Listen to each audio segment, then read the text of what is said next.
Bom dia, então, para todos nós. Este é um evento, é uma realização da Comissão Cultural da Escola João Guimarães Rosa e está sendo gravada com o consentimento dos participantes. Este material poderá ser reproduzido nos canais de comunicação da escola, na íntegra ou editado como vídeo ou apenas como áudio. Como todos os participantes cientes de acordo, daremos início ao evento. E a Escola Waldorf respeita as normas de proteção contra a Covid-19 e todos os cuidados sanitários são cumpridos. Então, a gente vai fazer esse delicioso encontro com a professora Nelma. Nós teremos alguns mediadores aqui para auxiliar. Então, eu sou a Ana, sou da CCP, estou aqui com a Adriana, que também é da CCP, com a Carol, que também é da CCP. Nós estaremos aqui, eu sou mãe da Antônia e da Manuela, do Jardim Maternal. Estaremos com o Marcos, que também é pai da escola, que vai auxiliar, então, com as perguntas, né? Ele é pai do 4º ano, do 8º e do 10º ano. Teremos a Rebeca para nos auxiliar também, que é mãe de uma aluna do 7º ano da professora Renata. E teremos a Carol também, que é mãe de um aluno do Jardim da Dona Sheila. Estaremos recebendo a maravilhosa Nelma, aqui muito aguardada, as inscrições todas com elogios, né? Todo mundo falando, ansioso para recebê-la. Então, vou falar um pouquinho da professora Nelma. Ela é mãe de 2 filhos que tiveram sua trajetória acadêmica na Escola Waldorf João Guimarães Rosa. Nelma é graduada em Biologia e Pedagogia, professora Waldorf atuante há 17 anos, com formação em 1º e 2º setênio, e coordenadora com excelência do nosso curso de Fundamentação em Pedagogia Waldorf de Ribeirão Preto e é pós-graduanda em Pedagogia Waldorf na Faculdade Rudolf Steiner. Muito feliz com a sua presença, Nelma. Lembrando que a Nelma está aqui com muito cuidado e carinho, não cobrou nada da Escola de Famílias, né? Então, a gente está muito feliz também com o novo nome, né, de Escola de Famílias, que foi votado pela comunidade. E a gente tem uma contribuição voluntária na Escola de Famílias, a Nelma não nos cobrou, mas a gente pode ter alguns palestrantes que cobrem, então essas contribuições voluntárias vão fazendo um caixa para a Escola de Família para quando a gente precisar, né, fazer alguma palestra com alguém externo e que precisar dessa contribuição, tá bom? Então, a gente vai deixar no chat o Pix para quem quiser fazer essa contribuição, lembrando depois de mandar para a gente no e-mail da CCP, o comprovante para a gente conseguir verificar isso, tá bom? Vamos iniciar, então, com um verso. A Rebeca vai trazer um verso para a gente. Bom dia, pessoal. Por sugestão da professora Nelma, eu trago um verso muito lindo. Dança da paz. Germinam desejos da alma, crescem ações do querer, amadurecem frutos da vida, eu sinto meu destino me encontra. Eu sinto minha estrela me encontra. Eu sinto minhas metas me encontram. Minha alma e o mundo são somente um. A vida fica mais clara ao meu redor. A vida fica mais difícil para mim. A vida fica mais rica em mim. Aspire a paz. Viva em paz. Ame a paz. Rudolf Steiner.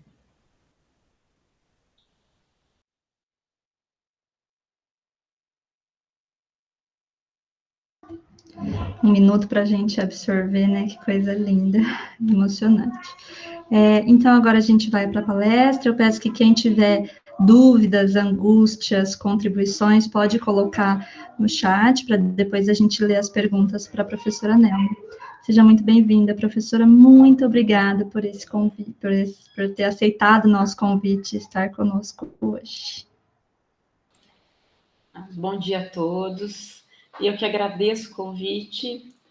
É um desafio grande para mim estar aqui, falar com vocês, embora não pareça, mas fiquei muito feliz com o convite, feliz com os desafios também, né? Que são oportunidades de crescimento. Estou feliz em vê-los aqui, as minhas amigas de trabalho, que vão me ajudar nesse trabalho. Hoje eu fico feliz de ter muitas ajudantes aqui também, né? Minhas professoras, inclusive. Então, acho que é uma troca, tá, gente? A gente está aqui para fazer essa troca. E é um desafio muito grande, né? Falar de segundo setênio, falar dessa criança nesse tempinho.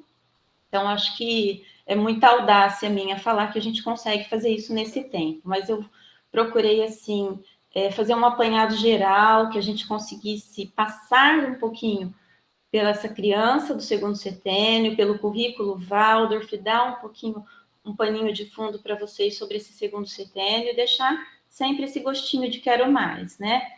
Então, eu vou pedir para vocês licença, eu vou apresentar para vocês aqui, vou pegar um apoiozinho para que eu consiga seguir, para que eu não me perca, que tem muita coisa que eu quero falar para vocês, que eu acho importante. E aí algumas pessoas já me perguntaram logo de cara, né? Mas, professora, é isso mesmo, né? É antropologia e pedagogia Waldorf, vocês estão vendo aí? Já está aparecendo para vocês? Sim. Assim, né? Tá bom. Então, já logo as pessoas me perguntaram, é isso mesmo? É antropologia? Não é antroposofia que você quis falar? Não, é antroposofia mesmo, né? Então, eu queria abordar com vocês um pouquinho sobre o desenvolvimento dessa criança do segundo setênio, essa antropologia, numa visão antroposófica. E fazer alguns links com o currículo, né? Com o currículo já de 1º ao 8º ano, por que esse currículo está sendo dado em determinado momento, em determinada idade para cada criança. Então, eu acho isso bem importante da gente pontuar um pouquinho, tá? Então, trazendo um pouquinho de um panorama, né, para a gente se contextualizar um pouquinho, a professora Miriam já falou bastante com vocês sobre o 1º setênio. O que é importante a gente lembrar no 1º setênio, bem rapidinho. Eu acho que o grande pano de fundo, né, a grande importância do 1º setênio é esse ambiente bom que precisa ser trazido para essas crianças, né, que isso vai trazer uma confiança dela no adulto, uma confiança dela no mundo. Então, é um ambiente que a criança traz essas forças muito grandes, né, da imitação, um ambiente com ritmo saudável muito necessário. Isso é importante, acho que vocês viram bastante sobre isso. O setênio do querer, a criança está ali desenvolvendo a sua corporalidade, o seu corpinho físico, desenvolvimento fisiológico. Então, todas as forças estão atuando nesse momento para esse desenvolvimento dessa corporalidade, da criança conhecer o seu próprio corpo, né? Ela ter essa consciência mesmo corporal. E aí a gente vê que, na verdade, todo o processo de desenvolvimento, todo o crescimento tem a ver com essa dualidade de vitalidade e consciência, né? Então, quanto mais vitalidade nós temos, menos consciência nós temos. E, no processo de desenvolvimento, essas forças vão se alterando. Eu vou perdendo vitalidade e vou ganhando consciência. Isso é que é crescer, isso é que é se desenvolver, né? Então, essas forças vão se trocando, né? A gente vai fazendo uma troca entre elas. E é muito importante a gente saber disso, né? E ter essa consciência, porque a criança pequenininha, ela é toda vitalidade, né? Sem nada de consciência, totalmente entregue ao mundo, ao meio ambiente onde ela vive, daí essa importância do adulto que está com ela, que está conduzindo, que está preparando esse ambiente, né? Nós, como adultos, a partir dos 21 anos, continuamos nos autoeducando nesse processo de troca, né? Então, assim, na interação entre a vida e o eu, é que ocorre a autoeducação do adulto. No início também é a vida que prevalece, que predomina. Mais tarde é o eu que vai predominando cada vez mais, né? Então, esse processo acontece durante toda a vida nossa, né? É importante a gente ver isso. E a gente precisa ter muita clareza, acho que vocês falaram muito disso, foi muito bacana no primeiro encontro, sobre o brincar, sobre as forças do brincar, sobre a importância desse brincar da criança, né? Porque depois essas forças do brincar, elas vão se transformando, vão se metamorfoseando em forças para aprendizagem e para o trabalho. Então, isso é muito bonito e uma coisa muito séria, né? Por isso que nós falamos que o brincar da criança pequena, ele é sério, né? Ele é um trabalho, ele é sério, ele é importante. E aí a gente vai percebendo esse caminho do desenvolvimento da consciência versus a vitalidade. Em muitos momentos da biografia dessa criança, a gente consegue ter clareza, né? Em alguns momentos que eles são bem marcantes, dá para a gente perceber isso. Então, a gente fala muito ao redor dos 3 anos, essa consciência aparece de uma forma explícita, né? Do eu, da birra, do não, depois aos 6, depois em torno dos 9, parece que é de 3 em 3 anos, né? Olha lá, umas coincidências. O Rubicão, de 8 para 9, depois aos 12 anos, e a gente vai conseguindo acompanhar, se a gente observa o desenvolvimento dessa criança, esses momentos em que esse eu se manifesta de uma forma mais forte, mais potente, né? Que a gente consegue mesmo observar isso. E é importante. Bom, e aí a gente vai lá para o 1º setênio, quer dizer, para o 2º setênio. E quando a criança chega na escola, as crianças dos primeiros anos do Fundamental 1, elas falam esse poema, e eu queria ler para vocês rapidinho. Com sua luz querida, o sol clareia o dia, e o poder do Espírito, que brilha na minha alma, dá força aos meus membros.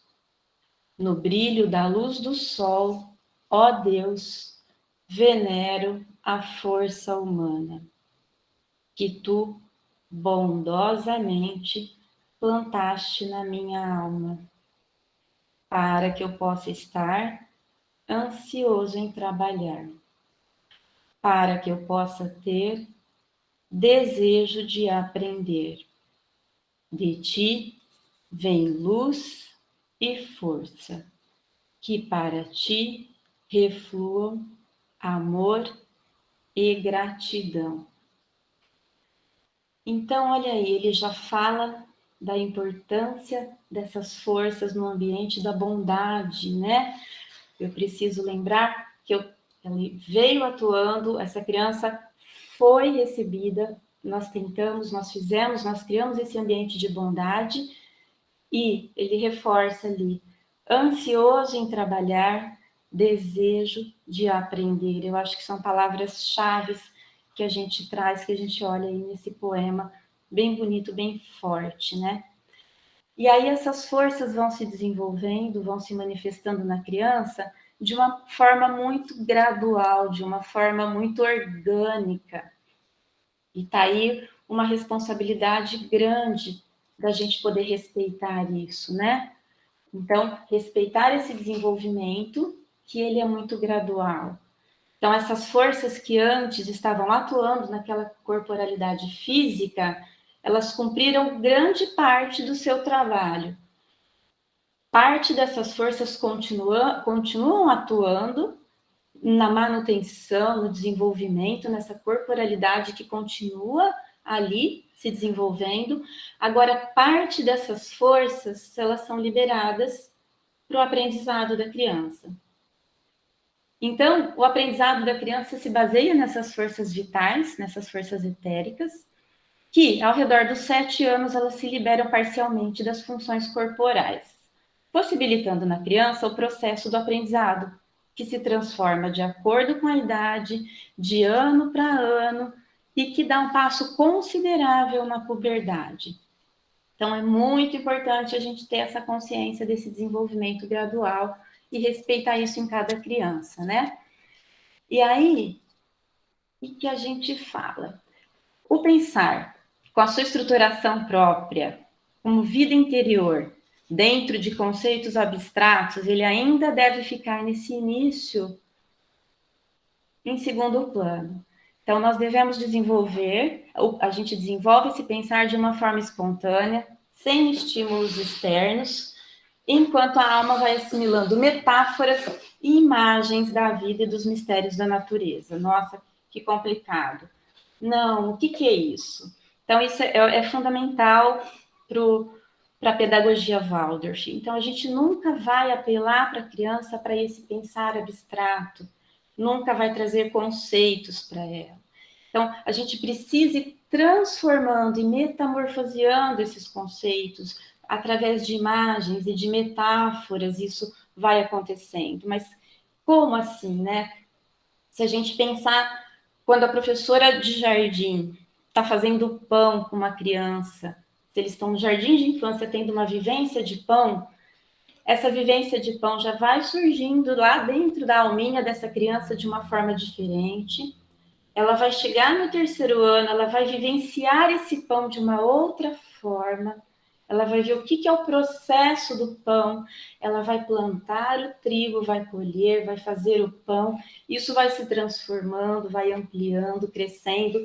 Ela chega no 7º ano, ela vai ver o que é um carboidrato, o que aconteceu com aquilo, ela vai chegar no ensino médio, ela vai falar um pouquinho mais do que é uma fermentação químico, o que é um fermento químico, o que é um fermento biológico, um fermento natural. Então, assim, isso é que é um ensino que vai se metamorfoseando.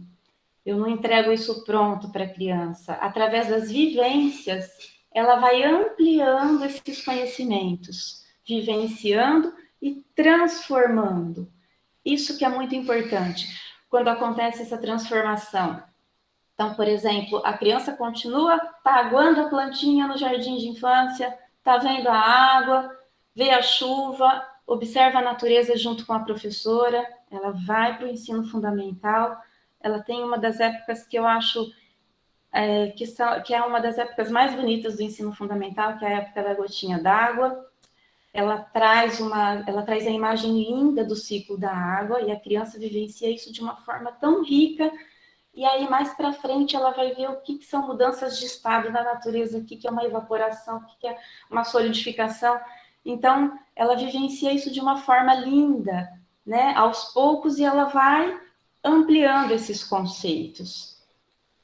Eu já tive uma passagem que eu lembro, assim, que foi muito marcante para mim. Uma vez eu fiz um estágio numa escola de educação infantil, em um local, e nós saímos para passear com as crianças num lugar bonito, muitas árvores, e aí tinha uma casquinha de cigarra na árvore grudadinha, e eu falei assim, nossa, olha lá que bonitinho, a cigarra trocou de roupinha. Aí um aluninho de 4 ou 5 anos falou assim, isso é muda. Aí eu fiquei assim, nossa, o nome é muda mesmo, né? Mas, assim, a gente vai trazendo isso de uma forma muito diferente. A criança que aprendeu que isso é que diz, que é muda, que é troca de exoesqueleto com 4, 5 anos de idade, ela vai passar o resto da vida dela com esse conceito morto, fechado. Ela não vai aprender mais nada, isso não vai se transformar durante esse tempo em nada. Então, a criança, a gente trabalha isso perto no 8º ano exatamente, né? Perto dos 14 anos, a criança vai aprender o que é um esqueleto, o que é o aparelho locomotor dela, que é no momento que ela está se interiorizando cada vez mais, o pensar dela já está indo para uma forma mais conceitual, para depois lá no ensino médio, que ela vai ver o que é um exoesqueleto, um endoesqueleto, e isso vai se transformando. Então, acho que é uma tarefa muito grande, né, nossa, como educadores, como professores, é organizar esse entorno para que essas sementinhas elas possam germinar.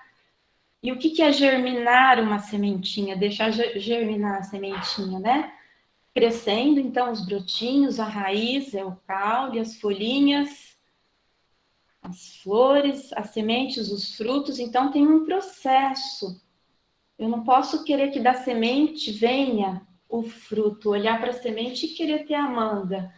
Então, a criança precisa passar por esses processos. Isso é muito importante para a alma da criança, né? Então, quando a gente consegue desenvolver essa capacidade cognitiva na criança de metamorfosear esses conceitos, né? Isso traz uma forma muito fluida e uma forma viva de pensar. Esse é o caminho de um pensar vivo que o Steiner fala tanto. O que é um pensar vivo, né? Vivificado. É esse pensar que foi se metamorfoseando durante esse tempo. Então, isso é muito importante, né? E como é que a gente traz isso, então? Como é que a criança assimila tudo isso? Como é que isso é feito, né? Então, tudo isso a criança vai vendo ela vai percebendo isso através das impressões sensoriais dela, né? Através dos sentidos. Então, vamos lá. Então, todo aprendizado, inicialmente, ele é captado pelos sentidos. Então, é muito importante esse entorno mesmo. Quando eu falo do entorno, eu estou sempre voltando nesse assunto, a importância disso. E a importância de eu vivificar esses sentidos, né? Então, o que significa vivificar essa atividade sensorial? Trazer as imagens corretas, os estímulos corretos, na hora certa, para cada criança, para cada faixa etária. Então, a gente sabe que tem crianças que são muito mais auditivas, outras são visuais, outras precisam do tato. E aí, cabe ao professor, então, trazer todos esses estímulos para as crianças, né? E ver qual deles, para aquela criança, vai ser melhor, para outra, ter essa sensibilidade. Mas esses estímulos todos precisam ser trazidos de uma forma muito adequada, muito estética com as imagens, então que preencham a alma da criança naquele momento com o alimento que ela esteja precisando, né?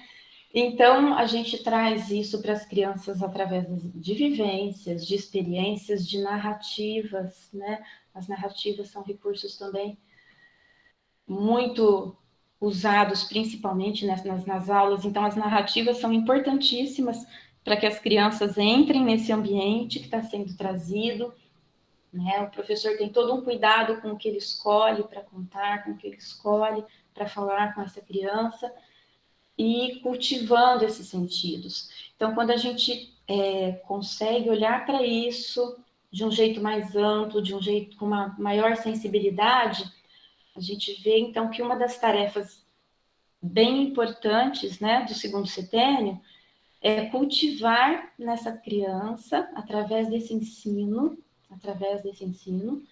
esses sentimentos de alegria pela vida, alegria de viver, amor pela existência e força para o trabalho. Então, isso, para mim, é uma tarefa muito importante. Acho que são qualidades hoje que a gente precisa preparar esse jovem de segundo setênio, que ele precisa chegar no terceiro setênio com essas qualidades bem acordadas, bem vivenciadas. A gente tem visto coisas bem tristes acontecendo por aí com jovens, com adolescentes, que a gente, se for analisar, a gente olha e falta exatamente isso, né? Nesses adolescentes, nesses jovens, falta alegria, falta amor, falta força, a depressão predomina, a ansiedade. Então, é uma tarefa muito séria que a gente precisa ter consciência, né?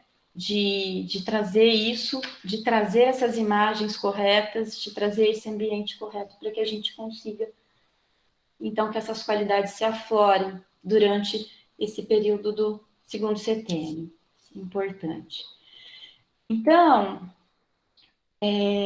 para a gente dar uma olhadinha aí nesse resuminho do primeiro setênio, desse ambiente bom, estruturando esse corpo físico. Segundo setênio, do belo corpo etérico, atuando essas forças aí desse aprendizado. E é importante, né, esse belo, né, o belo, o sentir que está sendo trabalhado aí nesse segundo setênio, e desenvolver, cultivar uma sensibilidade artística. Esse ponto daria uma palestra inteira para a gente falar, né, de sensibilidade artística, do belo. Quando a gente fala nessa parte estética, eu não estou falando só de um desenho bonito que a criança faz, ou da mesa da professora, que é bonita, que é harmônica, a sala de aula, que traz uma estrutura bonita, o modo com que o professor se coloca também precisa ser isso, Tudo isso faz parte de uma sensibilidade artística. Mas quando a gente fala de arte, é muito diferente, né? A arte, ela tá um pouquinho fora do... Eu ouvi uma coisa muito bonita, falou assim, a arte, ela transcende o tempo, ela vive fora dele, né? Ela não pertence à matéria.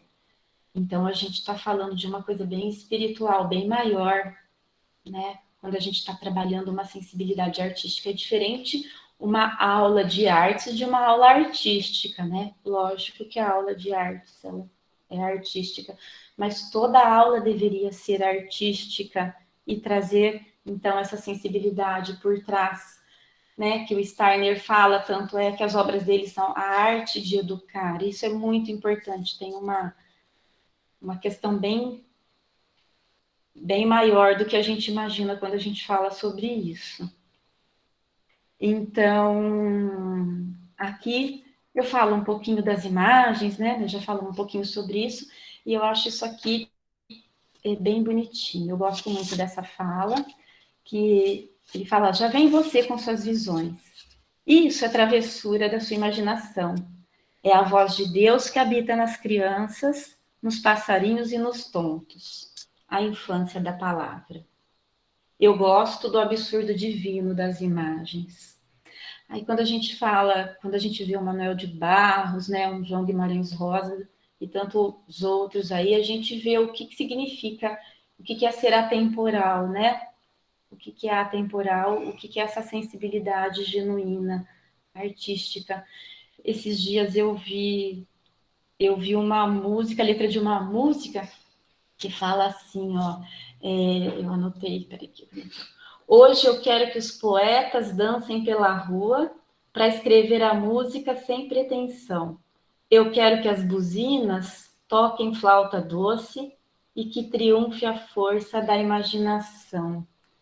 Oswaldo Montenegro, eu achei linda a letra dessa música, achei muito bonita, achei, né, de uma sensibilidade muito grande.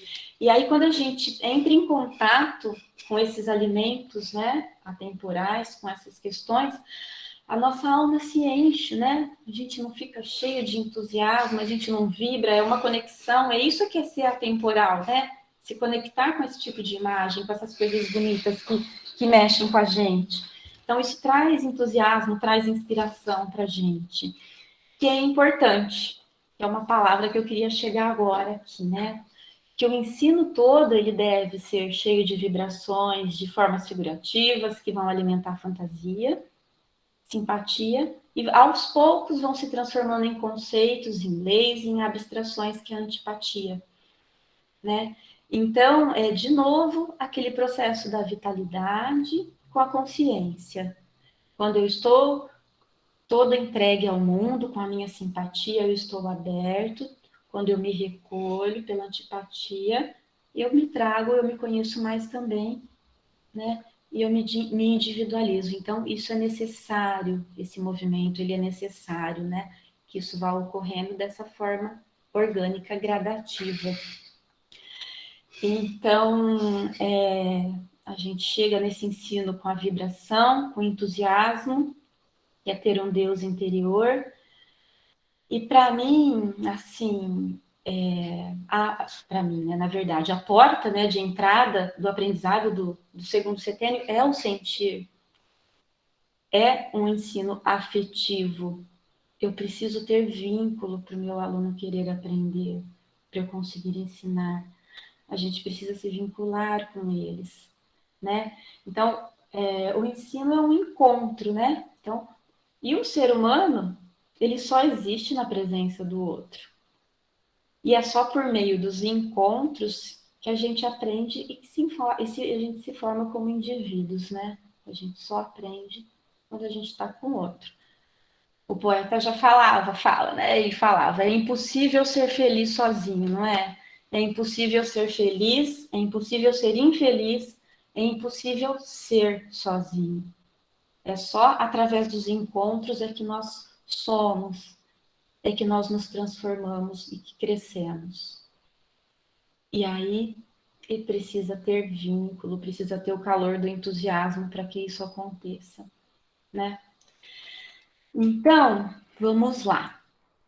Bom, essa parte aqui é nossa, muita responsabilidade, né? Então, onde a gente lê aí todo professor precisa exercitar continuamente, acho que a gente podia também, todo adulto, todo educador que está diante, né, de uma criança. Então, Steiner falava que todo professor precisa exercitar continuamente a fantasia pedagógica, a responsabilidade diante da individualidade que está entregue diante da gente em evolução. E aí isso é muito importante, né? Ele fala também que a própria ânsia de autoeducação, nascida da consciência de responsabilidade, é que mostra se alguém continua sendo ou não um bom professor. Então, quanto mais eu me conscientizo da minha autoeducação, né, é que mais eu tenho responsabilidade, mais eu tenho consciência do meu trabalho. Então, é a frase central para mim, né? Toda educação é autoeducação. E ele fala que é o ser do professor que de fato educa a criança, é o ser do adulto que atua e que educa aquela criança, né? E aí, cada professor aprende a ser si mesmo num contexto vivido, e se ele age com coerência, ele consegue fazer desse contexto um nós positivo e que irradia. Então, um educador que não se educa, que não educa a si próprio, ele jamais vai ser capaz de educar crianças, né? De educar jovens, nenhum adulto é. Então, o princípio de toda educação é a autoeducação, em todos os setênios. Isso é importante a gente saber. E aí ele fala também da dedicação às necessidades metodológicas e didáticas, importante. E ele não para por aí, não. Eu nem coloquei aqui, mas assim, ele traz que todo professor precisa ser uma pessoa de muita iniciativa, o professor precisa ser uma pessoa interessada, ele tem que ter muito interesse pelos outros e interesse pelo mundo todo. Um professor nunca deve pactuar com inverdades e um professor nunca deve azedar, né? E que o bom humor deve fazer parte de todas as aulas.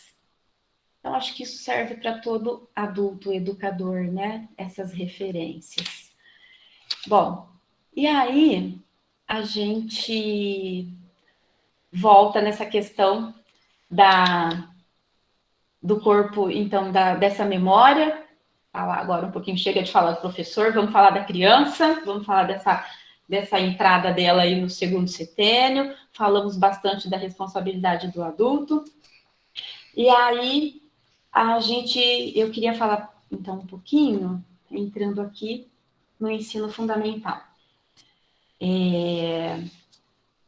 Esse corpo, essas forças etéricas, né? Esse corpo etérico, essas forças formativas que agora ficaram disponíveis para estruturar a alma dessa criança, agora no segundo setênio, elas precisam criar um ambiente na alma dessa criança para que essa alma agora ela seja capaz de assimilar toda a história que a humanidade percorreu, toda a cultura da humanidade.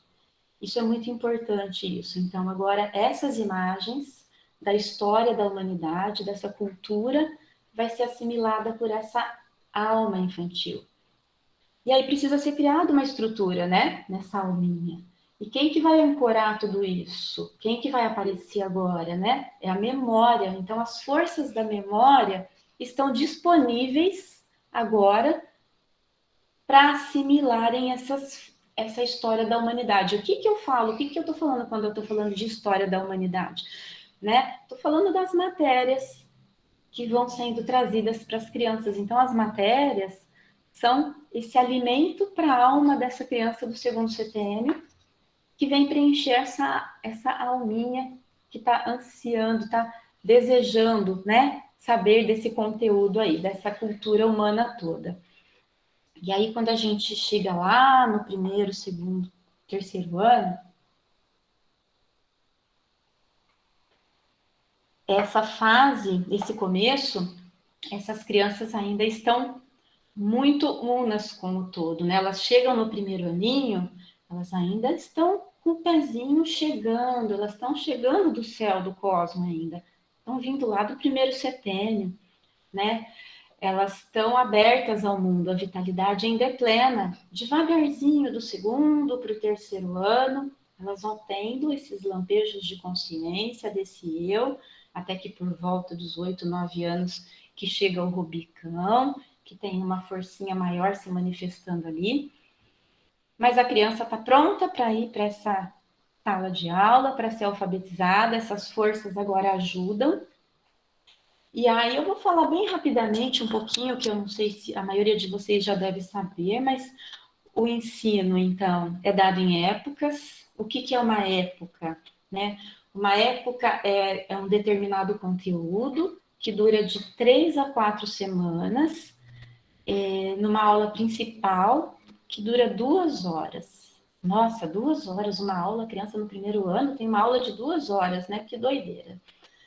Mas assim, é praticamente, né, do primeiro até o oitavo, e essa aula principal de 2 horas é uma delícia, porque nessa aula a criança normalmente, nos primeiros anos, em torno de 30 minutos mais ou menos, ela tem o momento da preparação, do ritmo, né? Que aí a professora vai harmonizando essas crianças que vão chegando de formas diferentes, de lugares diferentes, né? De situações diferentes, e a professora precisa trazer esse grupo, criar esse grupo, trazer essa forma.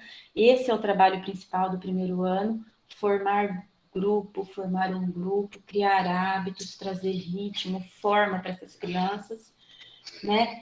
E aí, esse primeiro momento da aula principal, ele é dedicado para isso, então, através de muitos exercícios, de brincadeiras, de música, de recitações, de cálculos mentais, mais lá para frente, os professores trabalham esse primeiro momento da aula dessa forma, trazendo, então, essa união, esse grupo se formando, para depois a gente começar, então, a aula propriamente dita, que também tem uma sequência, então, todo professor prepara suas aulas, sempre pensando em atingir pensar, sentir e querer.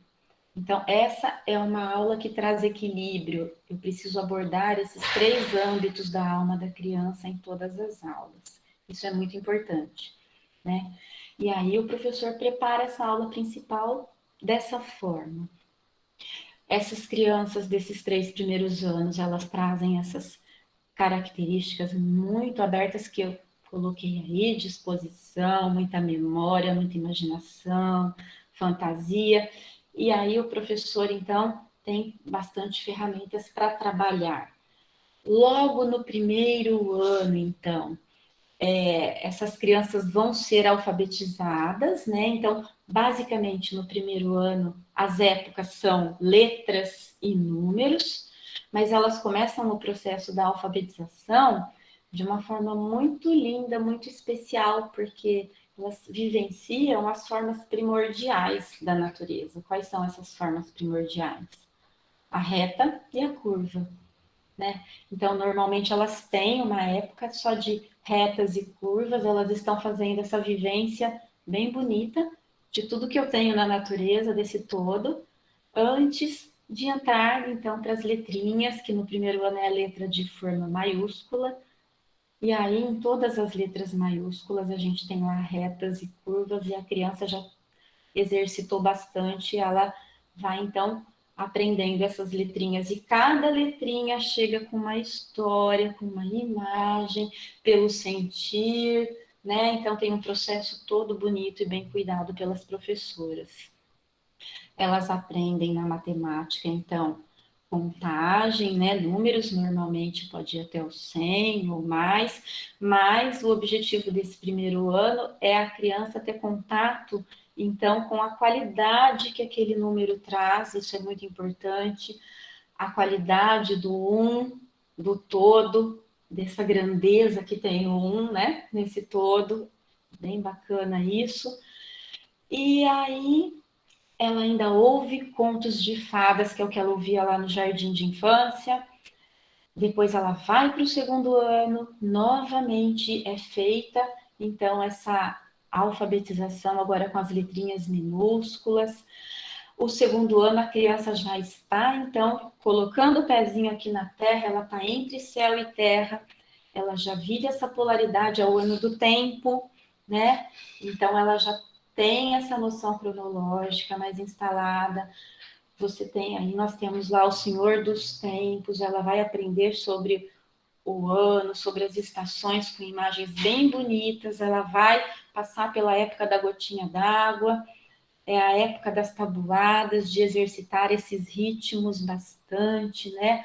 Com músicas, com danças, essa matemática está no corpo todo desde o começo, isso é muito vivenciado no corpo, no físico da criança, de uma forma bem assim, acentuada, importante.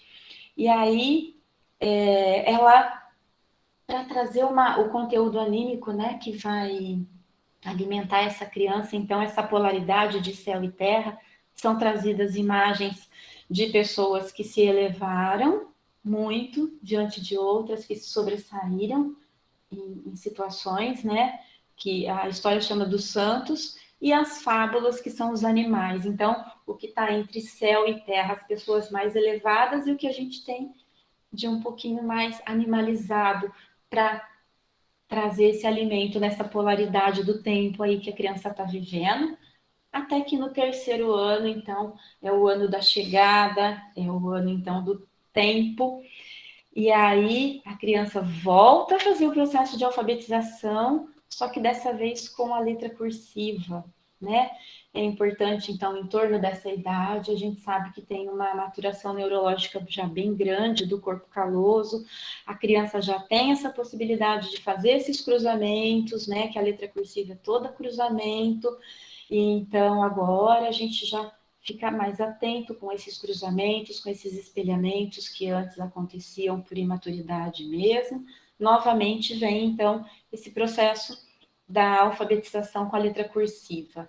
Cheguei na terra, aqui estou, vou cuidar da terra, vou plantar, passo, então, pelo plantio, passo, vivencio de novo, então, aquele ciclo, né, do trigo, faço pão, olho para as profissões primordiais, eu preciso atuar, eu preciso trabalhar aqui, eu faço parte desse mundo e começo a me ligar com ele dessa forma. E aí elas já começam com as continhas armadas e já começam também na língua portuguesa a trazer cores, né, para as qualidades das palavras. Então, elas podem escrever as ações de vermelho, normalmente, né, os adjetivos com uma outra cor, com verde, com amarelo, substantivos de azul, e aí só aos poucos é trazido de uma forma lúdica para a criança, com as cores. Depois vão chegando esses conceitos e os nomes, o que primeiro ela vivenciou, o que significa aquele vermelho, né? O que aquelas palavras vermelhas todas estão mostrando, vivenciando com muitas dinâmicas. E aí, então, elas vão também ouvir a história da criação desse mundo através do povo hebreu, então, do Antigo Testamento, como esse mundo foi criado no terceiro ano, que são as imagens que permeiam. E aí eu coloquei para vocês umas brincadeiras que a gente até poderia fazer se a gente estivesse no presencial, mas que as professoras podem trabalhar na sala com as crianças, né? Brincadeiras gostosas que nesse momento também da parte rítmica da aula vai estar trabalhando ritmo, lateralidade, coordenação, mas aí a gente já vai dar um pulinho para o quarto e quinto ano, eu não sei que horas são, 10h20. E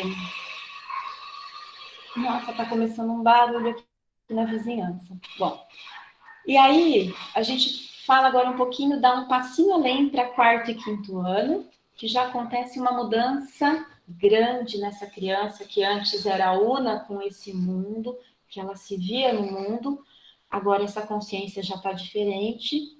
Eu não sou mais esse mundo que eu era, né? Fazia toda a parte dele, agora eu sou diferente dele. O mundo, para mim, é o meio ambiente, eu consigo vivenciar isso, eu consigo ver de uma outra forma. Então, algumas imagens que a gente trazia no começo já não cabem mais aqui. A gente precisa dar um passinho além para trazer esse alimento para essas crianças.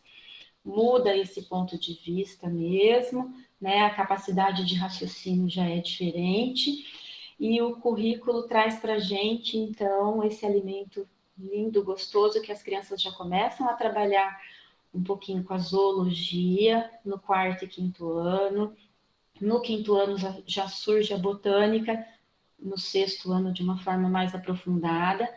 Então, começam já com essas matérias das ciências, da observação da natureza de uma forma diferente.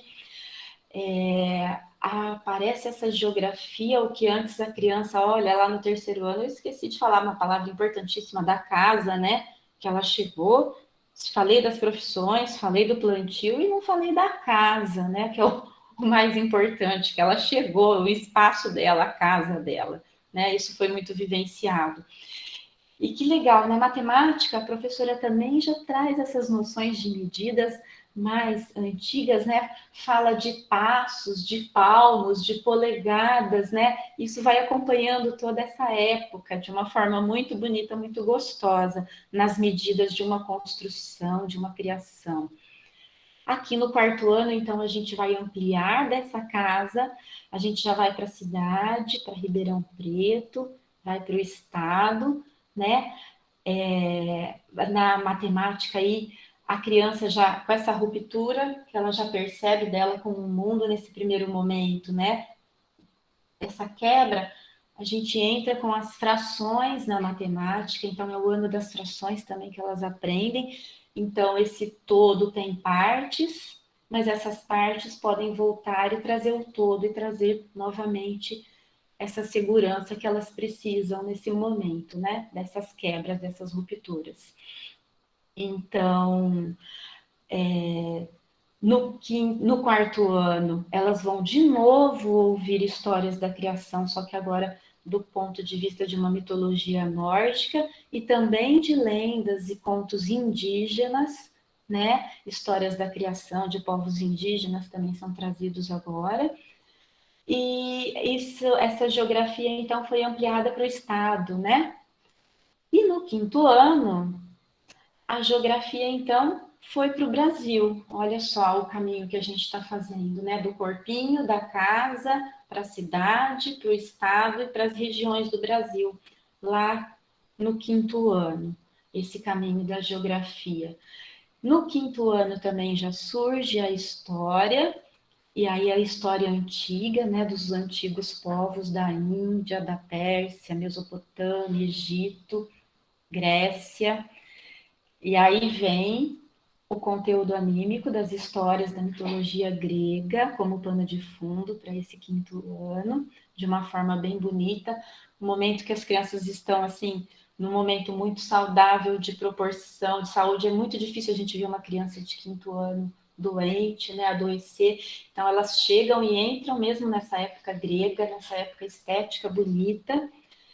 Aí na matemática, então a gente aprofunda as frações um pouquinho mais, entra em números decimais, unidades de medidas, chega a geometria à mão livre, esse desenho de formas vai se transformando, e chega a geometria à mão livre. Então, as crianças começam a ter uma noção de geometria, mas ainda sem instrumentos, né?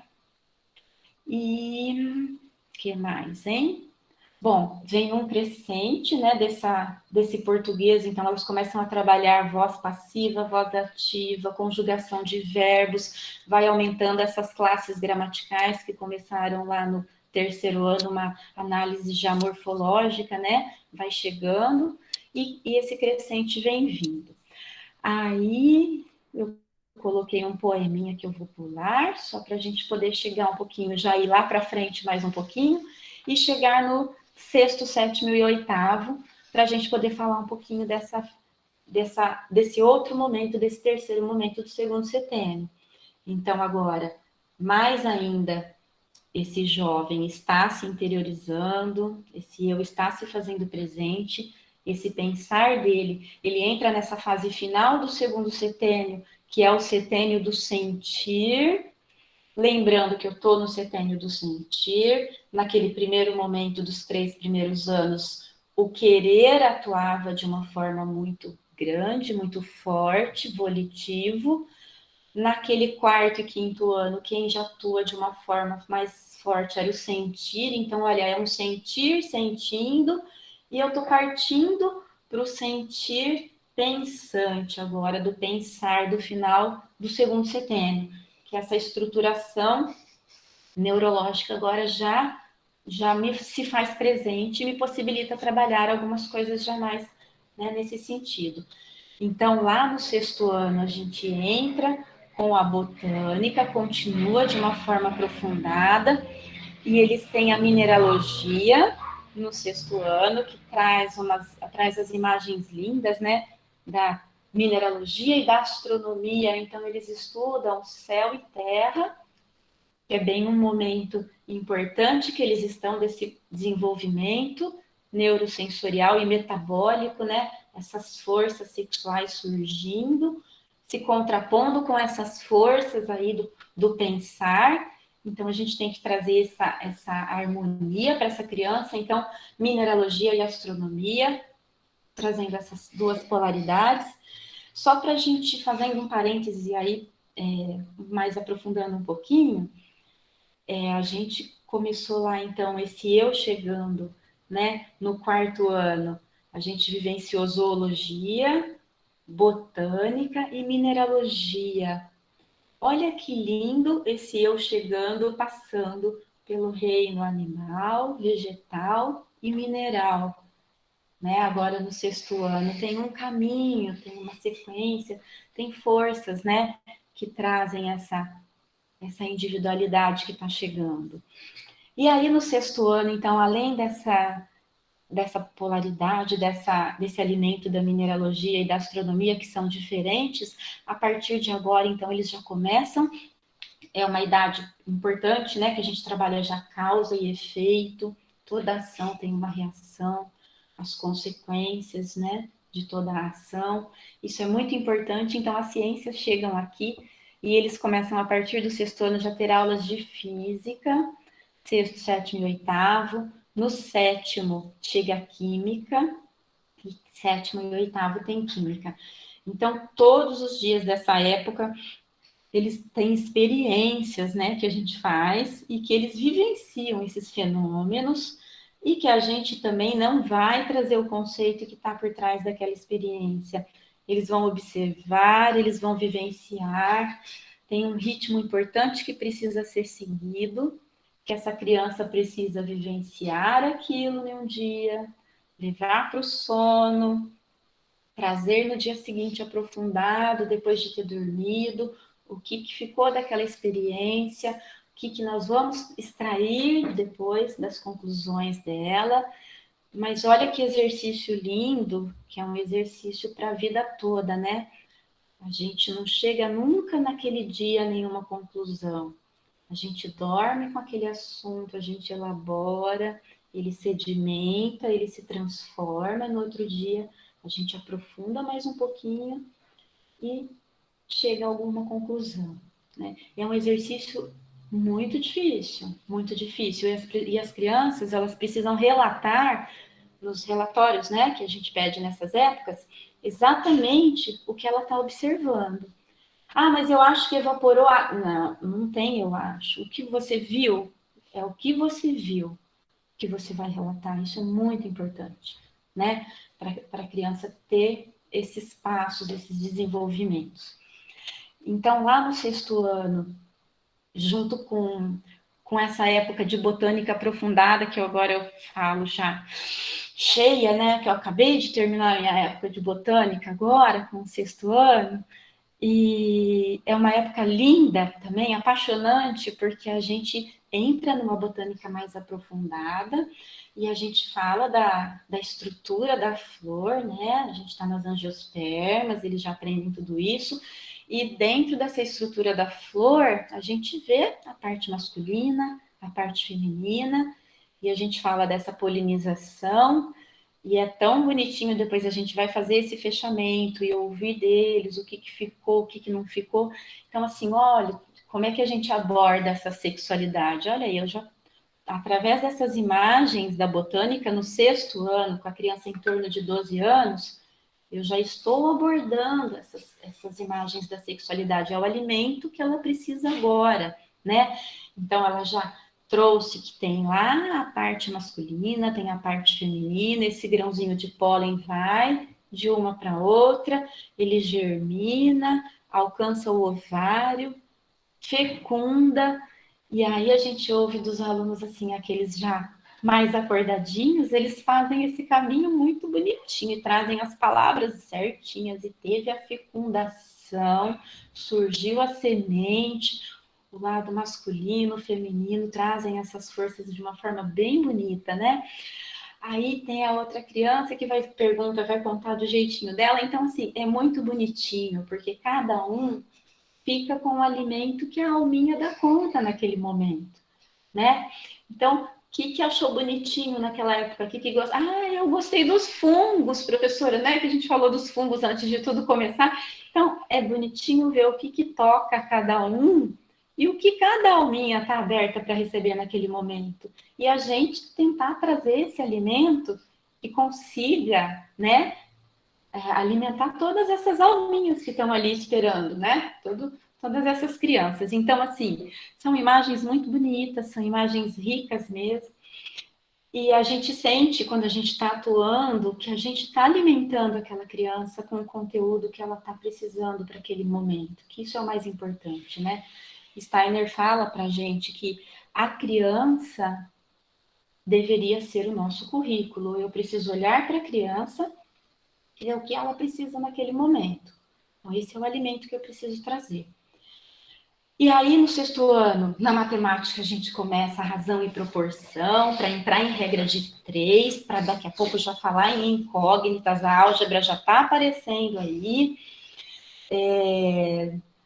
Eles estão, então, agora, eles vão para as Américas, eles vão estudar o continente americano, saiu do Brasil, fui para as Américas, o continente americano, e aí chega em Roma, né? 6º ano é o famoso ano da Roma, que eles vão ouvir, então, agora as histórias da mitologia e a história romana mesmo, né? A criação de Roma, bem bonito, aprofundando mais um pouquinho na língua portuguesa, nas análises morfológicas.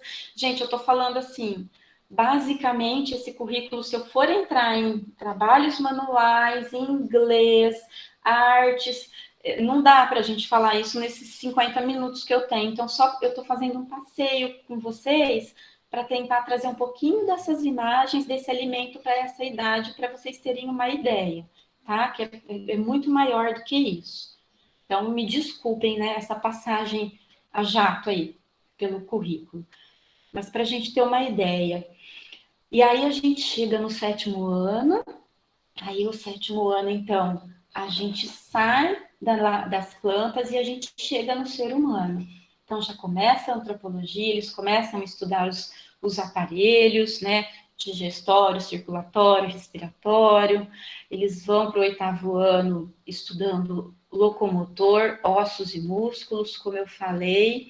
A gente também pode trazer alguns órgãos dos sentidos, visão, audição, e também falar dos aparelhos reprodutores e trazer novamente essa imagem, né, do aparelho reprodutor aí, e aprofundar um pouquinho mais nesse assunto, dependendo da turma também, isso é muito aberto, né? Então, a importância do professor de classe estar acompanhando esses alunos é que ele sabe se ele tem uma turma mais madura, mais imatura.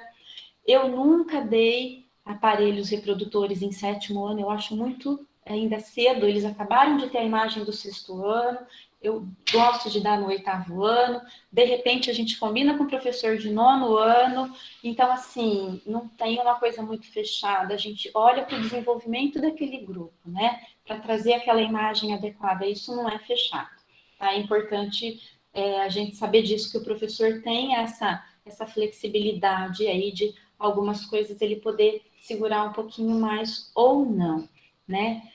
Então, nesse 7º ano, Então, bom, no 6º ano ainda, né, eu estava lá, que é o início dessa álgebra da regra de 3, e porcentagem, que é o assunto grande do 6º ano, porcentagem é um pouquinho de juros. No 7º, então, a gente já começa com radiciação e potenciação, números negativos, olha lá, esse 7º ano aí, tentando equilibrar os pratinhos dessas polaridades. Olha que legal, eu trago um número negativo, que eu sei que eu tenho 0, tenho os positivos do lado, os negativos para o outro, mas eu tenho sempre o meu ponto de equilíbrio ali no 0, né? Muito bonito isso.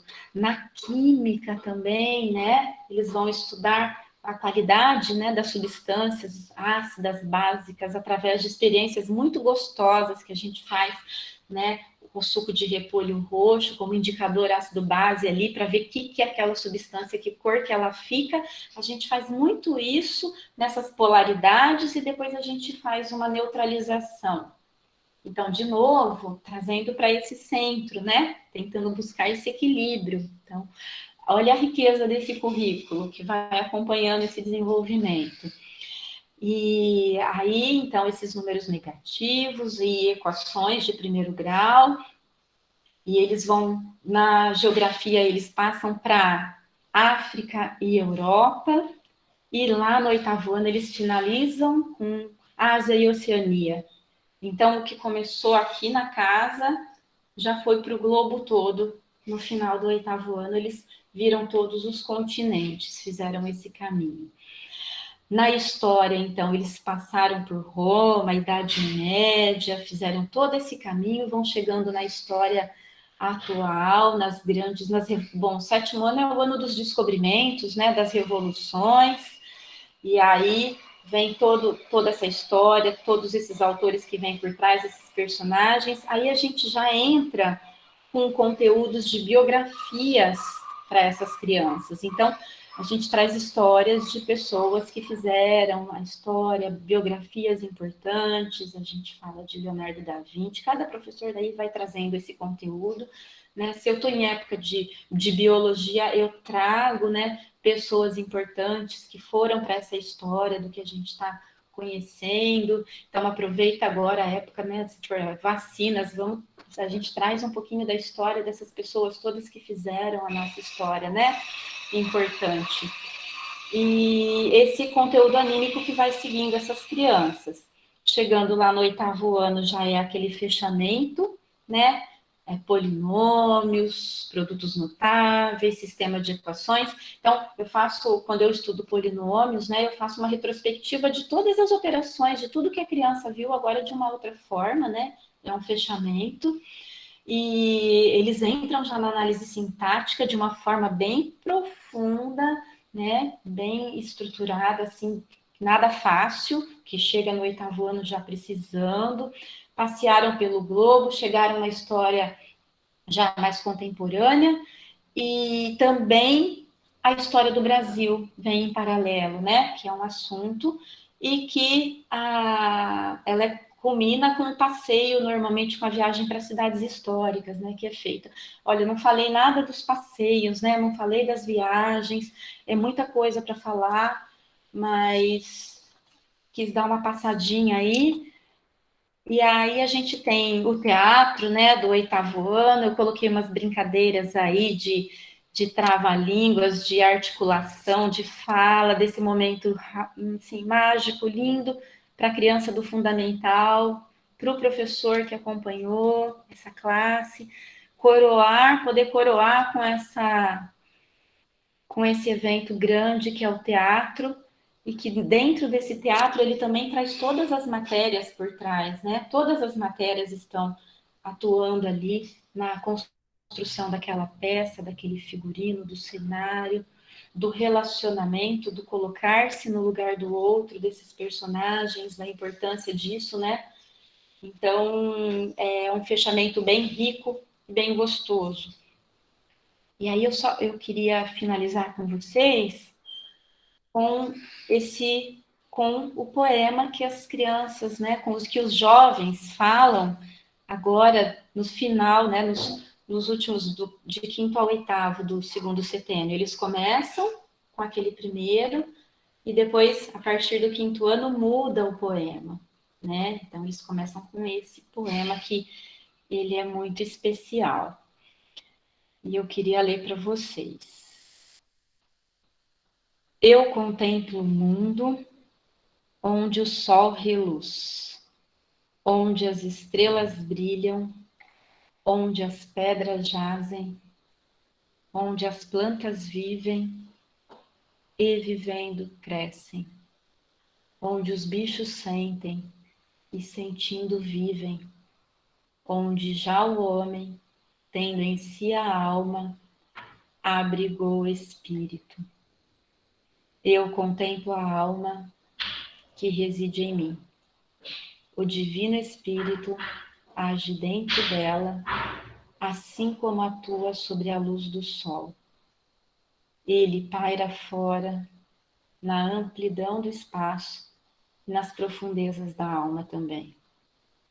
A ti eu suplico, ó divino espírito, que bênção e força para o aprender, para o trabalhar, cresçam dentro em mim. E aí eu queria chamar a atenção de vocês de novo para as palavras aprender, para as palavras trabalhar, que elas aparecem de novo aqui para a gente. E aí eu queria voltar, né? Voltar um pouquinho, deixa eu achar aqui.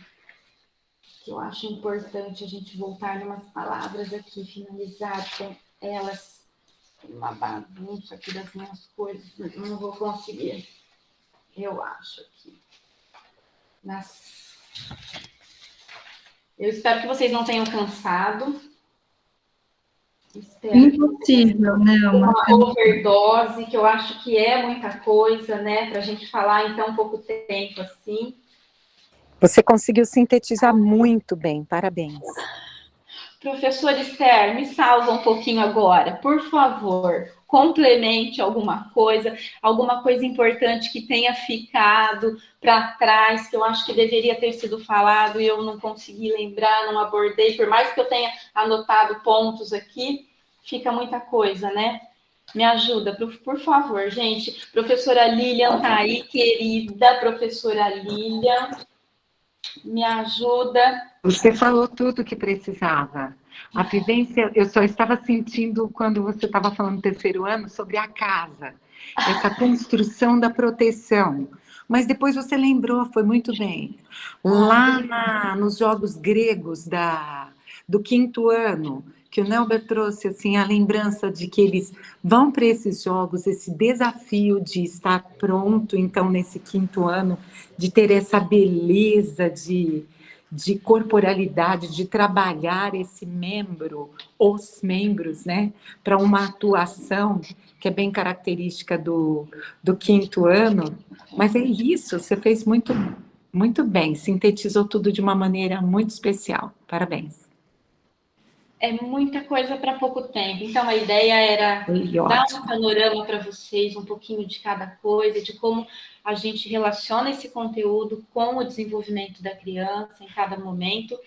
E aí eu queria falar assim, que a gente tem como essa tarefa, que essa criança agora, que vá para o 3º setênio, a gente tenha conseguido desenvolver aquelas qualidades básicas que eu falei no começo, né, que tá alegria de viver, amor pela existência e força para o trabalho, né? Então, ela precisa chegar no 3º setênio sabendo que ela precisa, que ela tem essa força para atuar e que ela vai mudar, desenvolver, fazer parte desse mundo atuando, né? Com essa força. Isso é muito importante, a gente ter conseguido suscitar na alma da criança, do jovem agora, né? Nelma, maravilhoso, obrigada. Depois você dá uma olhada no chat, mas está cheio de elogios, né? É emocionante.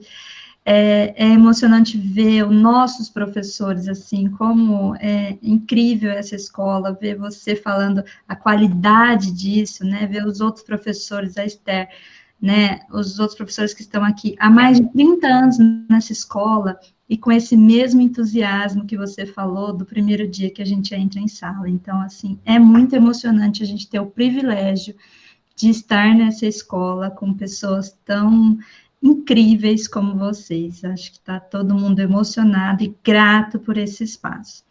Já venho adiantar que o nosso horário era às 11, mas talvez a gente consiga pôr um novo teto aí, pelo menos um pouquinho a mais, porque está cheio de perguntas, está cheio de gente querendo participar, já temos mãos levantadas, gente querendo participar. Então, além de agradecer, né, quero pedir para a gente conseguir, porque senão a gente só vai ter 10 minutos, para a gente sintetizar as perguntas, né, para que todo mundo consiga participar, para que a gente possa responder, que esse tema não se esgote aqui, né, se a gente está percebendo que tem mais demandas, talvez mais encontros sobre esse segundo setênio, né, a gente vai caminhar aí para o próximo, para o terceiro setênio, mas talvez a gente possa voltar depois do segundo setênio, que tem bastante questão, então tudo bem se a gente não esgotar, né, se a gente não der conta de tudo nesse momento, a gente volta com mais participação, tá bom? Eu vou passar para a Rebeca, algumas questões do formulário já foram solucionadas, né, e a Rebeca e o Marcos vão trazer, então, algumas questões que estão no chat, e se a gente quiser abrir para quem está com a mão levantadinha aí, que quer perguntar, também podemos abrir. Vocês preferem abrir para quem está com as mãos levantadas, ou vamos para o chat antes? Primeiro, parabéns, viu, Nelma? Excelente palestra.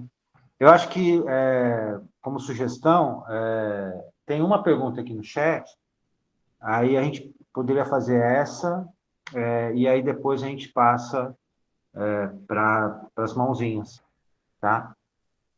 Pode ser? Primeiro, assim, você já deu uma resumida, Ana, mas, assim, os elogios são muitos mesmo. Eu só destaquei um aqui que bom que, né, que a nossa escola proporciona essa pedagogia, né? Que mais e mais crianças possam ter essa oportunidade também. Foi um dos comentários que eu pensei aqui. A pergunta então, vamos lá, da Mariana Duarte e da Sandra. Poderia dar uma pincelada sobre o Rubicão? Posso, mas tem a professora Esther aí, que é expert em Rubicão, professora Esther, que está no terceiro ano exatamente agora. Ai, que linda, adorei a sua aparição aí. Professora Esther, fala um pouquinho. Você pode falar, professora Esther? O que você acha? Né? Que a gente vamos fazer uma troca aqui, não é? Só um pouquinho. Só um pouquinho sobre o Rubicão aí pra gente, vai? Criança por volta de 8 anos e meio e 9 anos, que nós chamamos dentro da pedagogia, mas se remete a um rio, né? Passar pelo rio, por esse rio, significava, lá com Júlio César, significava assim, lançar a sorte está lançada, agora eu vou para frente e venha o que vier, eu não tenho mais como voltar para trás. A criança que vem vindo do primeiro setênio,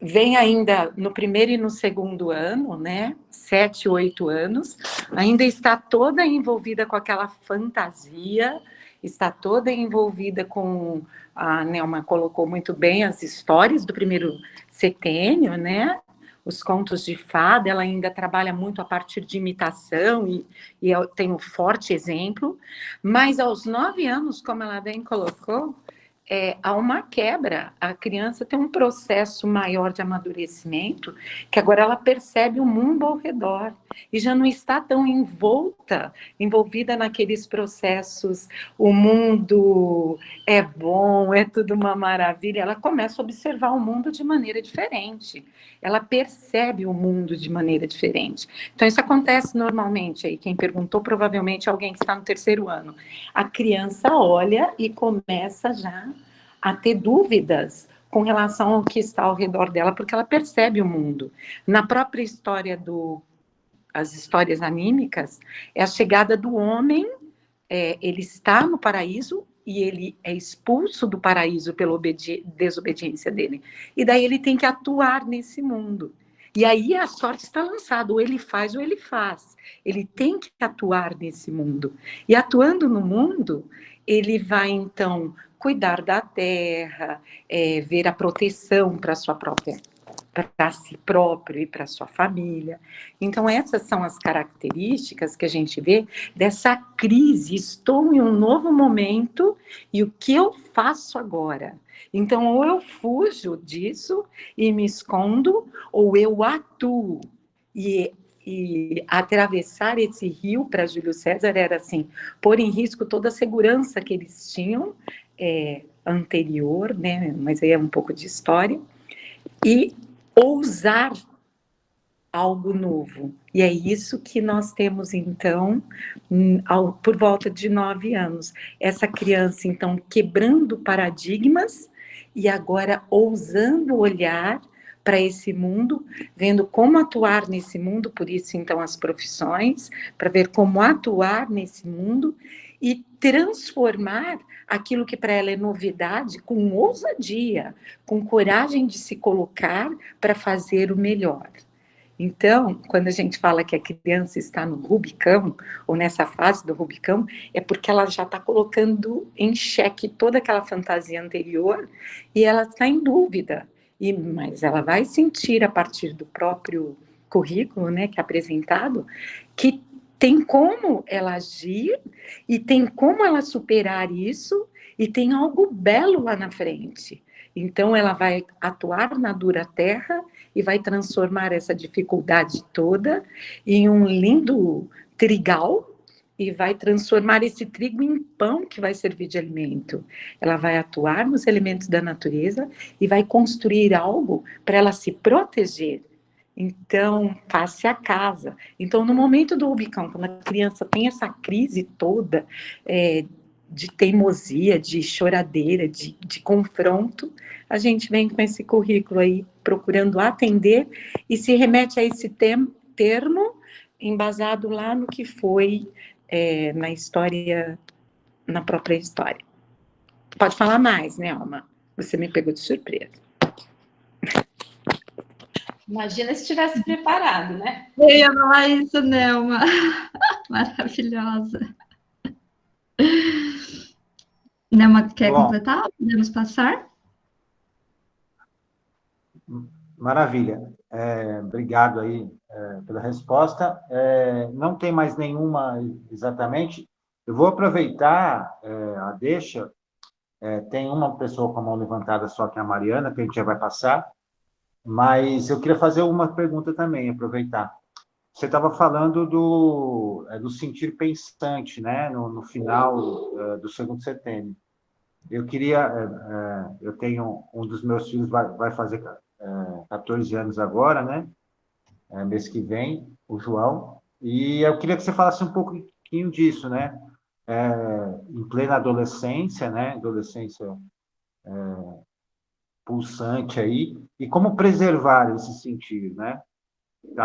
Tá passando para o outro setênio, mas, ao mesmo tempo, deixar assim, vivo esse sentir, né? Não ficar só no pensante também, né?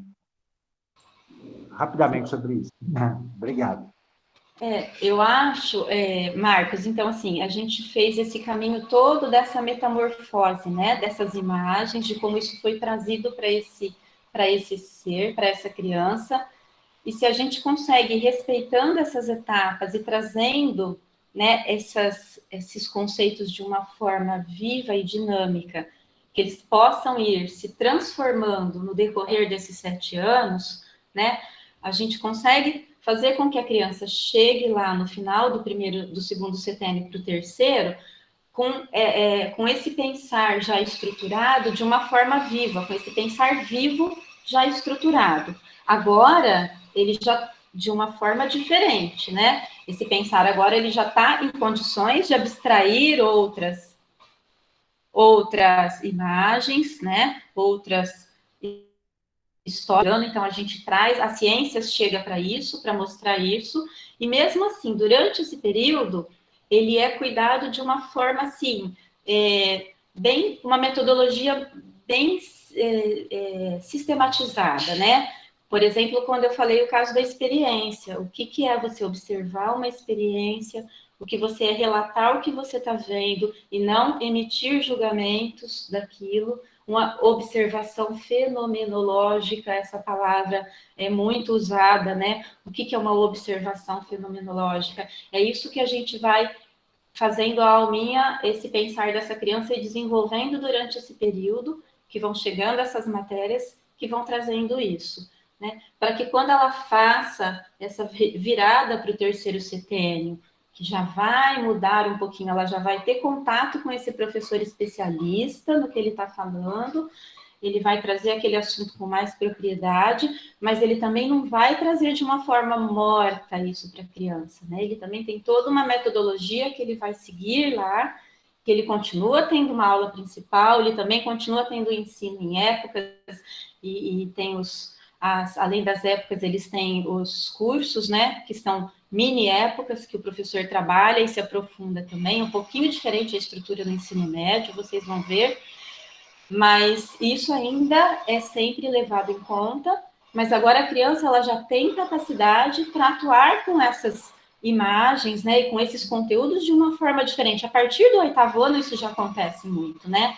Então, a partir do 8º ano, eles já trazem muito isso, eles já se posicionam muito, já são muito atuantes, a história traz isso, né? Essas revoluções que vão surgindo através da história. As épocas de história são momentos bem especiais para poder trazer esse posicionamento, as crianças se colocarem, né?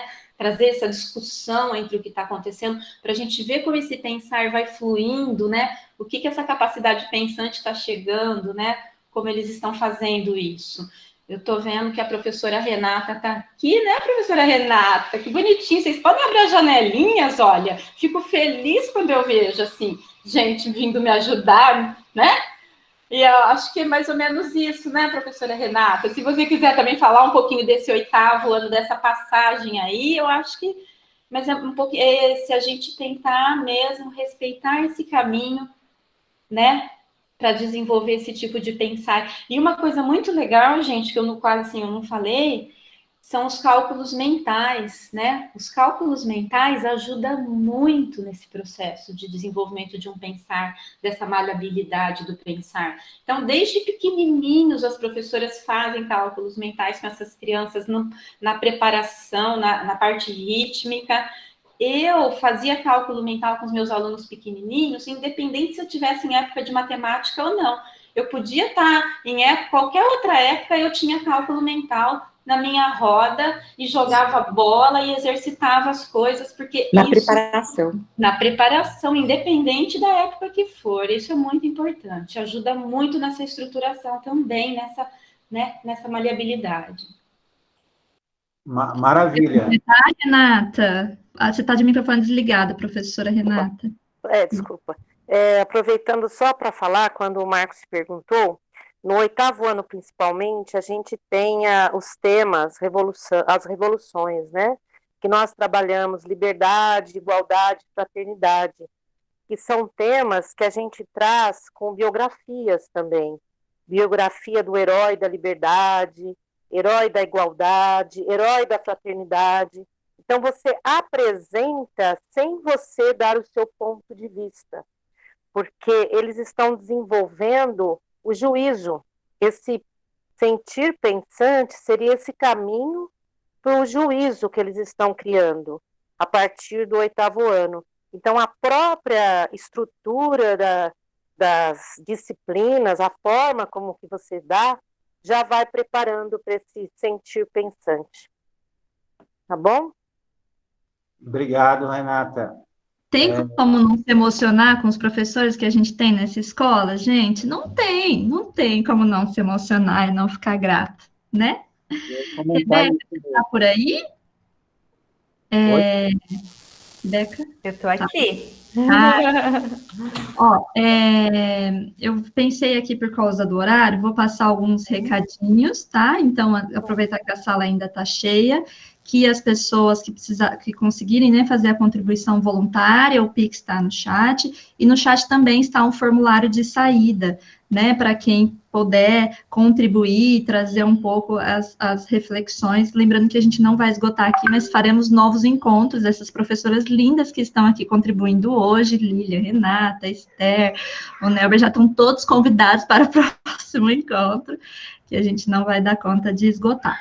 Então, assim, ó, a gente tem uma questão do formulário que eu acho que precisava talvez trazer, né, Rebeca? E também tem 2 mãos levantadas aqui. Vou fazer uma proposta da Rebeca trazer a questão das mídias aí que ficou no formulário e depois abrir para as 2 pessoas se colocarem, e aí responde depois das 3, pode ser? Pode Tá ser. certo. Beleza. Só Vamos lá, Rebeca. dá licença, né? Que apareceu aqui no chat, que eu vou falar rapidamente, depois a Nelma pode juntar, responder 2 em uma só, que é junto com essa das mídias, de repente, que é depois do Rubicão. Qual que é a próxima fase que a criança passa por outra metamorfose? Essa é a última do chat. Eu tentei rapidamente, assim, responder para a pessoa que perguntou essa da próxima, tá? Obrigada, Esther. Assim, Grécia, que traz uma beleza. Aos 12 anos estudamos Roma, que também vem com regras e leis. Mas é muito profundo esse assunto, mas foi uma respostinha muito rápida. Tá. Pode ir, Rebeca. A pergunta que tinham colocado previamente, né, no nosso form de inscrição, era para a professora tentar abordar sobre a liberação do uso de celular e redes sociais nessa fase do segundo setênio. Vou abrir, então, para as pessoas falarem um pouquinho, e aí você já responde, tá bom? Então, temos mão levantada, eu não consigo saber o nome, MR, pode abrir o microfone, a câmera, para a gente ouvir. Oi, bom dia. Maria Regina. Primeiro, agradecer enormemente, né, a oportunidade de estar participando. E eu sou público externo, né, eu não tenho, meu filho, infelizmente, não consigo, eu moro numa cidade que não tem colégio com pedagogia Waldorf. Conheço a escola, sou de Ribeirão Preto, mas hoje moro em outra cidade. E eu, sim, meu filho estuda num colégio aqui, que é essas metodologias apostiladas, né? Eu não tenho outra opção aqui a não ser essa. E agora ele tem acabou de completar ontem 8 anos de idade, e na escola ele vem aprendendo sobre os indígenas, né? E a escola está batendo muito na tecla da exploração da mão de obra indígena, né? Começou já com esse tema. E eu queria saber como é que a escola Waldorf aborda isso, né? Esse tema, porque ele tem me feito muitas perguntas, porque ele não aceita de forma alguma como que alguém pode ter explorado uma população e escravizado e entender o que é esse tema, né? E a escola aborda daquela maneira tradicional, meio novelística, né, da Globo, e eu fico meio perdida, sem saber como explicar para ele, sem mostrar, mas assim, a maldade do mundo, né, de uma maneira mais leve. Aí eu tô meio pedindo um socorro. Mariana, pode trazer, e aí as professoras fazem um bloco aí. Seu microfone permanece desligado, Mariana. Oi, desculpa. Bom dia a todos. Muito obrigada, dona Nelma, por tudo que está falando, por tudo que a gente está aprendendo hoje. Eu só queria acrescentar que eu não vejo a hora de acrescentar nesse currículo, junto com a professora Camila, a euristimia. Acho que vai enriquecer muito o desenvolvimento de todo mundo, não só das alunas, mas como de todos que estão envolvidos, né? É só isso. Vamos abrir, então, para a resposta. E para a colega que falou que não tem escola assim, então, nosso abraço aí, porque muitas famílias têm essa angústia, né, de estar em cidades que não têm escola Waldorf, mas estamos aí para ajudar você a abrir uma se precisar, tá bom? Vai lá, professora. Nossa, é difícil, né? Porque, assim, quando a gente olha para essa criança, para esse desenvolvimento, a gente traz lá no 4º ano, né, que a gente está falando, do que a gente faz esse passeio pela geografia, a gente traz essas imagens do estado, né, que a gente vai para o Brasil, e a gente traz esses conteúdos ainda em forma de contos, né, então a gente não acorda a criança para esse tipo de realidade ainda. Então, o alimento que a gente dá ainda é no sentido ainda de a gente, é como eu falei logo no começo, então a gente tem todo esse período para trazer para a alminha dela toda essa história de desenvolvimento da humanidade. Então a gente vai trazendo essas imagens, lá quando elas vão se aproximando do 8º ano, que chega essa história do Brasil, esse conteúdo já é trabalhado de uma forma mais consciente, né? E aí sim, como a professora Renata falou, então eles já entram disso, nessa forma. Então é muito difícil quando você tem isso, que chegou nessa idade, para você, o que eu vejo, né? Eu vejo, para mim, o entorno que a gente consegue trazer. Como é que a gente consegue trazer isso em casa, o ambiente que a gente vive, quais essas outras imagens que a gente traz para acalentar, para alimentar essa criança, porque eu não deveria estar despertando ainda esse momento de julgamento nela, muito precoce, né? Então, isso aí deveria ser conduzido de uma forma que amenizasse isso, né, para que lá para frente ela possa trazer isso dessa forma, mas isso é abordado, sim, mas de uma mais lá para frente, né? E aí cada vez mais, depois no ensino médio eles entram realmente com tudo nessas questões e é diferente. Mas é difícil, né, a gente falar. Então, o que a gente consegue trazer nesse momento, né? Atividades que você consiga ter ligações com ele, que eu acho muito importante, com a natureza. Como é que a gente se liga com esse mundo externo, com esse meio ambiente, com essa natureza, né? Despertando essa sensibilidade para o outro mesmo, que ele está mostrando que ele tem, que ele está se fazendo essa empatia precoce, né? Se colocando dessa forma assim tão precoce, né? Que até dói, né? A gente vê uma criancinha assim.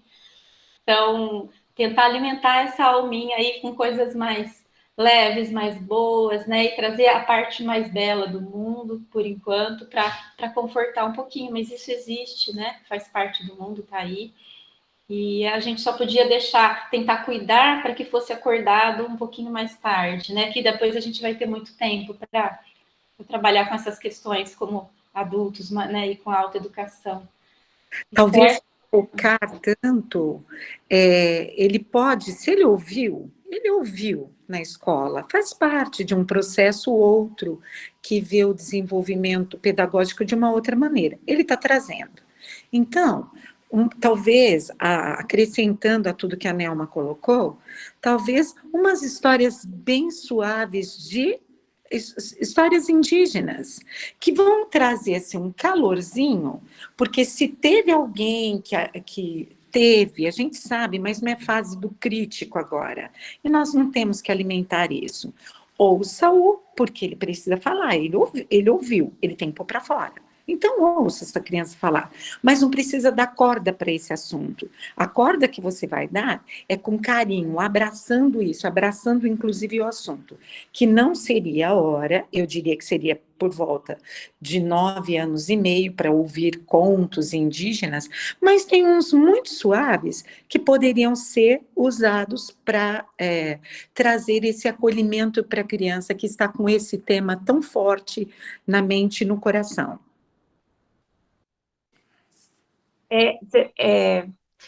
Será que seria possível a senhora colocar no chat algum conto? Porque, assim, eu também não tenho conhecimento disso, né? Então, se puder indicar alguma leitura, algum texto, eu agradeço. Contos indígenas, se você... eu não tenho o nome aqui agora, porque eu não estou no 4º ano, mas eu já até tive. Contos indígenas. Dê uma olhadinha e passe pelo teu filtro. Tá. Se você se sentir muito bem com aquilo, porque a primeira coisa que a gente tem que ter isso é verdadeiro para mim? É gostoso de ouvir? Acalenta a minha alma? Então eu vou utilizá-lo. Se não, não é porque está ali que alguém recomendou que eu vou fazer. Não faça, não faça, tá? Tá joia. Obrigada, gente. Gratidão. Professora Renata, gostaria de completar? Ela mandou aqui também, a professora Renata, tá? Não, enquanto a Esther falava, ao mesmo tempo eu estava colocando, né, para falar sobre contar lendas indígenas. Eu não sei qual é a idade do seu filho, desculpa, eu não entendi. Ele completou 8 ontem. Nossa, 8 anos. Essa idade ele não deveria ser estimulado a fazer julgamentos, né? Como a gente falou, né? O julgamento ele só vai aparecer mesmo no ensino médio. Mesmo com a história do Brasil, no 7º, 8º ano, a gente não aborda essas questões de violência ainda. Você conta sobre cada povo e como que os portugueses chegaram, como eles se apoderaram da região, mas você não vai descrever com detalhes tudo, porque eles não estão ainda prontos para fazer julgamento e a gente, como professor, também não pode contar de uma forma que crie esse julgamento neles. Então, no início, você conta lendas. Depois, quando eles vão crescendo, você conta descobertas, descobrimentos, e fala sobre os índios que já estavam lá, como eles produziam na terra, o que eles faziam, qual é a sua cultura, o que a nossa cultura aproveitou da cultura deles, a importância que eles tiveram para nós, né, para o nosso desenvolvimento também. Então, esses aspectos, e só no ensino médio, mas como ele já tem, foi o que a Esther falou mesmo, apresentar realmente as lendas, para ele poder ver o valor que esse povo tem, né? Porque dentro das lendas você vai conhecendo o tipo de alimentação, o tipo de regras que eles têm, que isso tem que ser valorizado, tá bom? Cadeiras também, né, Rê? Até Isso. você vai ver assim, que tem rimas, que tem movimentação, que pode ser aproveitada, então, sabe? Esse lado bonito. Traz o bonito, o belo. Isso. E quais palavras dentro da nossa língua portuguesa nós temos que veio da cultura indígena, né? Que vieram da cultura indígena. Então, isso é muito interessante. Os alimentos, fazer uma comida típica indígena, eles gostam muito disso. Obrigada, professora. Vou fazer a proposta, então, de voltar para a Nelma para fechar com a questão das mídias, e aí a gente faz a abertura para a Paula e encerra as inscrições, pode ser? E a gente deixa para um próximo momento para continuar com outros debates. Ana, deixa eu só te interromper um segundo, porque o que eu queria falar era só para a Maria Regina, só para não sair do tema, só para confortar um pouco ela, assim, que não é porque nossas crianças estão na escola que esses temas também não podem surgir de uma maneira inoportuna, como surgem, né? Então, por exemplo, só para ilustrar, assim, para você não se sentir tão, peixe fora d'água, assim, eu faço aniversário no dia da abolição da escravatura. E aí, foi recentemente, e aí a minha filha ouviu alguém falar isso para mim. Mas, mãe, o que é escravatura? Né, já dá um negócio, falei assim, meu Deus, vou ter que falar. Não, simplifiquei, falei assim, filha, são pessoas que trabalhavam sem ganhar salário, né, sem receber Ela também tem 7 anos, né, então, assim, simplifica. Lógico, lá na escola a gente não tem esse controle que a gente tem dentro de casa, né, mas só para você saber que às vezes a gente também passa por umas saias justas e acho que o caminho é... Lógico, você não precisa omitir, e como a Esther falou, né, se isso está dentro da criança, a gente tem que ouvir, né, mas se você puder sempre levar para um lado mais simples possível, assim, também não deixar a criança sem resposta, acho que é importante, mas me solidarizo, assim, com o seu sentimento. Maravilha. Rapidamente, eu só queria registrar, e não podia deixar de registrar, muitas mensagens falando dessa riqueza, dessa contribuição dos outros professores, né, que está sendo muito, muito legal. A Esther, a Renata. Então, eu queria deixar registrado aqui que o chat está cheio de elogios aqui para todo esse corpo docente. Voltando para a Nelma, então. Nossa, que pergunta difícil, né? Essa pergunta é uma palestra, né, gente? A pergunta sobre as mídias é uma palestra. E assim, hoje, como é que a gente vai abordar isso, falar disso, se no ensino fundamental, essa situação como a gente está usando telas para chegar nas casas das pessoas, né? São os eletrônicos e são as telas que as crianças estão na frente. E se a gente não tivesse essas telas, a gente não teria esse contato hoje, né? E de agora para frente, como vai ser isso? Então, é uma questão muito difícil da gente falar. O que a gente sabe, é uma palestra, o que a gente sabe que é incontestável é que não é benéfico, né? Criança pequena, de jeito nenhum. Os maiores, que a gente consiga evitar o máximo, já que eles precisam ficar diante da tela para assistir uma aula, para ver o que a professora tem para passar, que a gente consiga restringir o máximo isso depois num outro período. Eles vão ficando maiores, eles vão tendo acesso a outros jogos, a outras coisas. As crianças que já têm esse acesso, que já têm esse aparelho, que pelo menos os pais cuidem disso, que vejam o que eles estão acessando, que eles tenham um horário estabelecido para isso, que isso não fique livre.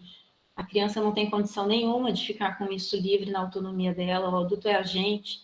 E a gente vê cada vez mais como nós também estamos imersos nisso, né? Você abre o Facebook, a hora que eu olho para o relógio, nossa, que medo que dá, como a gente se perde naquilo como adulto ou qualquer outra plataforma. Então, a criança não tem condição nenhuma de ter essa autonomia agora. E aí a gente acaba saindo de tudo que a gente viu até agora, dessa questão da importância do ambiente que eu trago, que eu crio para alimentar essa alma, e a gente entra num ambiente virtual, né? A gente sai desse ambiente que eu preciso desenvolver essa observação fenomenológica, essa sensibilidade artística, e a gente entra para um ambiente virtual. Então, e se não fosse ele, nós também não estaríamos aqui hoje com 40 pessoas podendo conversar e com tudo fechado, com lockdown, a gente está podendo trazer esse calorzinho, não foi gostoso? Então, assim, eu tenho uma gratidão imensa pelas minhas amigas, pelos amigos que trabalham comigo na escola. Aprendo muito com elas sempre, com todo mundo. É um prazer e, assim, é uma oportunidade de desenvolvimento muito grande fazer parte desse grupo, fazer parte dessa escola, ter essa oportunidade, né, de estar nesse caminho, de conviver com vocês todos, de conviver com essas crianças, né, que a gente se transforma e se aprende nessa troca, nesse eu. Então, acho que é isso, né, gente? Só queria agradecer muito mesmo e que a gente tenha esse bom senso como adulto de ver a melhor forma de poder conduzir isso, porque não tem uma regra, do jeito que a gente está, nós não vamos poder falar o que é certo e o que é errado em relação a essas mídias. O que a gente sabe, a gente usa para proteger as crianças, na medida do que a gente consegue, né? Acho que é isso. Obrigada, viu, gente? Eu só queria terminar aqui uma falazinha, vai, que eu pulei aqui para falar para a gente terminar. Ao conhecer o mundo, o ser humano encontra a si próprio. E conhecendo a si próprio, o mundo se revela a ele. Rudolf Steiner. Obrigada, gente. Beijo. Obrigada, Nelma. Obrigada às professoras que estiveram aqui conosco. Eu já não tenho mais condição, dá para ver, de falar, né, por conta da emoção. E obrigada a todas as pessoas que estiveram aqui.